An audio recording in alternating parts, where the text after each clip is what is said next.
Hey, remember the 90s? Super Soakers, Nintendo 64, PlayStation, Sonic the Hedgehog, English class, furries, this weird drink that had little balls floating in it, everybody's two favorite bands, Bush and Insane Clown Posse, wearing a t-shirt over a long sleeve shirt, and of course, the cars, Toyota Supra Mark IV, Nissan 300ZX Z32, Acura NSX, Nissan 240SX, Toyota MR2, Acura Integra, e.g. Civic hatches. And also in the 90s, boomers were buying up cars from the 1960s for crazy prices because they had the money to do so and were feeling nostalgia for a time 30 years past. Chargers, Challengers, Mustang Fastbacks, Barracudas. Anyway, completely unrelated, but have you noticed that cars from the 1990s, which was like 30 years ago, have risen in value? That's crazy. What is happening? In this country, 90s Japanese cars used to be the best bang for your buck cars available. That was the way it was. It was something everyone understood. Not anymore. Now an SW20 MR2 will cost you $40,000. What's going on? Somebody posted this question on r/cars the other day. Is the era of cheap 90s speed over? He wrote, "Is it just me, or has the golden era of 90s cars finally withered away as they succumb to old age and become super expensive classics? Cars are expensive right now, like way too expensive, and it got me wondering, beyond being beautiful cars of possibly the greatest era for cars ever, have 90s cars finally become so old and new cars so good that what made those 90s cars great simply isn't true anymore? Like, hear me out, the BMW Supra is better than the old one. Like, I'm looking at listings for used cars and that new Supra can be had for £15,000 cheaper than the turbo manual Mark IV. That's $18,612 that can be spent on a big single turbo that the B58 is happy to take. Like, as a kid growing up, 90s cars were cool because they were rear-wheel drive, cheap, simple, reliable, looked great, and with a few mods, made big power. But how many of those are true anymore? They are expensive, and while reliable in the 2000s and 2010s, those bushings are now shot, those turbos are wobbling side to side, and those head gaskets are leaking. Oh, and rust. Fucking stupid rust, making everything annoying. And he goes on, but ultimately our guy is asking, has the world finally moved past the era where 90s cars were the most economically feasible ones to buy for motorsport, hooning, or whatever? And I mean, I thought we were all on the same page here, but if we aren't, and you don't want to watch any more of this video, the answer is yes. Obviously yes. And I'm going to spend the rest of this video offering you alternatives to those 90s cars that will forever remain just out of your reach, if all you really care about is getting the best bang for your buck. Now, this guy may have cherry-picked his example by going with the Mark IV Supra Turbo, which is probably the most beloved Japanese car of the 90s, aside from the Skyline GTR and its various generations. I mean, the Supra Turbo hasn't been affordable since The Fast and the Furious hit theaters in 2001. It was like 3 years out of production at that point, so it's arguable that the Mark IV Supra Turbo really wasn't truly affordable ever. And now they go for, like this guy said, crazy money. Six-figure low-mileage Supra Turbos are the norm. You basically will not find one in running form at this point for under $40K, and when you do find one at that price point, it's going to have 6-digit mileage that starts with a 2. But set aside the special case of the Supra, and set aside the Skyline, and let's talk about a historically cheap, beloved starting point platform for many a project, the S-Chassis. These have also exploded in value in the past few years. Go look at Facebook Marketplace listings, or our S-Chassis report videos we drop every Wednesday where we look at these listings for you. A shell will cost you $5,000. Almost every 240SX owner to be has the same plan. Dude, I'm gonna buy an S13 shell, and then I'm gonna SR swap it, full bolt-on, fat front mount intercooler, big injectors, big turbo, 3-inch exhaust, upgrade the clutch, lightweight flywheel, some obnoxious blow-off valve, gotta upgrade the cooling system because you know I'm gonna get that bitch sideways, and that's also going to need bigger wheels, stickier tires, full suspension, dyno tune, and then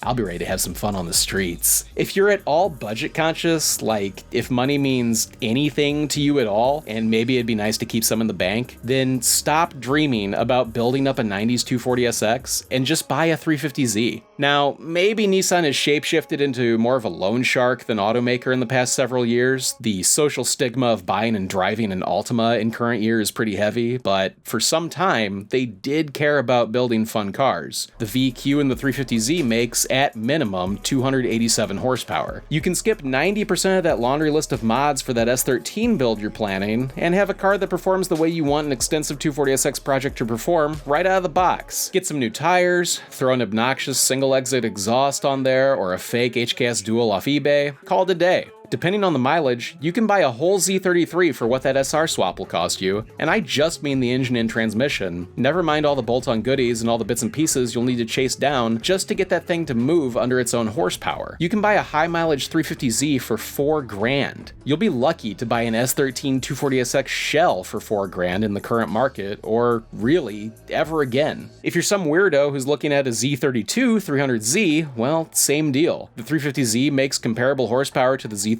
twin turbo stock for stock and blows the doors off in NA, all while costing less than either. Now, if your end goal is high horsepower, another reason those 90s cars are looking less attractive nowadays. Are you aware that US automakers have been locked in a horsepower war for like the past 15 years? Everything Ford, Chevy, and Dodge have been making for quite some time now, well, even their base model cars can compete stock for stock with their 90s top tier counterparts. So again, say you want a 240SX. You want to swap it to an SR20, do all the bolt-ons, and make 300 horsepower while praying you don't shoot the rod bearings into the oil pan. Just a nice FR layout, independent rear suspension, stick shift turbo 4-banger. The 90s dream. Well, the 90s dream is alive today in the form of a late model S550 Mustang base trim. It's an FR layout with independent rear suspension, a 6-speed manual transmission, and it makes 310 horsepower stock from its 4-banger turbocharged EcoBoost engine. This is the cheapest Mustang the dealer will sell you, and it's everything you want in your 90s dream car, except it's shaped like a Mustang, so you won't even look at it twice. Or maybe you're a domestic guy looking to terrorize the streets in a crowd killer Fox body Mustang or an SN95 Mustang GT. Neither of those cars broke 300 horsepower stock.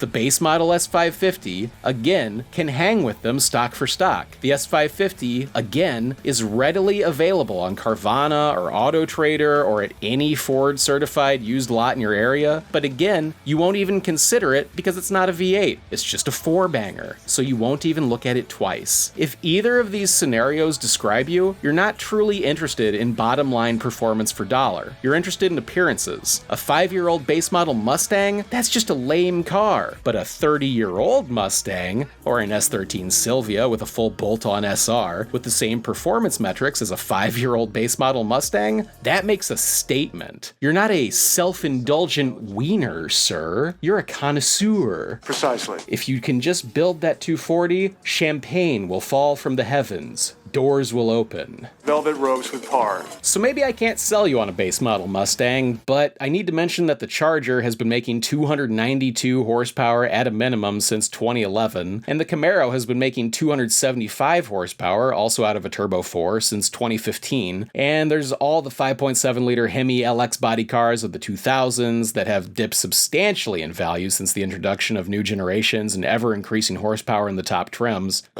And then, of course, there's the S197 Mustang, there's the 5th-gen Camaro. 2000s and 2010s American cars haul copious amounts of ass, and Europeans feel free to insert your own hilarious joke about fat Americans here. But back to those 90s cars. Maybe you're eyeballing an SW20 Toyota MR2 Turbo. Well, those just went through the roof as well. A nice MR2 Turbo is going to run you deep into the teens, if not the 20s at this point. There are tons of turbo-swapped NAs out there, though, and all kinds of half-finished projects, so this one, honestly, if you really want it, and you're willing to do a fair amount of work and deal with the headache of ownership and full body ache of putting it backwards into a wall, well, maybe it's still attainable, but there really is nothing like it except maybe the Pontiac Fiero, but we won't talk about that. If you're sincerely considering teens or 20s into a mid-engine sports car, you might be surprised to find out that you can actually buy a mid-engine Porsche for similar or less money. A fine alternative to the SW20 nowadays lies in the 987 Cayman and the 987 987 or 986 Boxster. These both have been long written off as not a real Porsche, hairdresser car, and so on and so forth. But again, guess what? Engine's still in the back, and even the lowliest of these cars, the first few years of the base model 986 Boxster, made over 200 horsepower. And you can buy one for under 10 grand with reasonable mileage. A 987 Boxster will cost you a fair bit more, and the 987 Cayman will cost a bit more on top of that due to the virtue of not being a Boxster, but they also do start at 240 horsepower as well. And you can probably still find someone to finance it.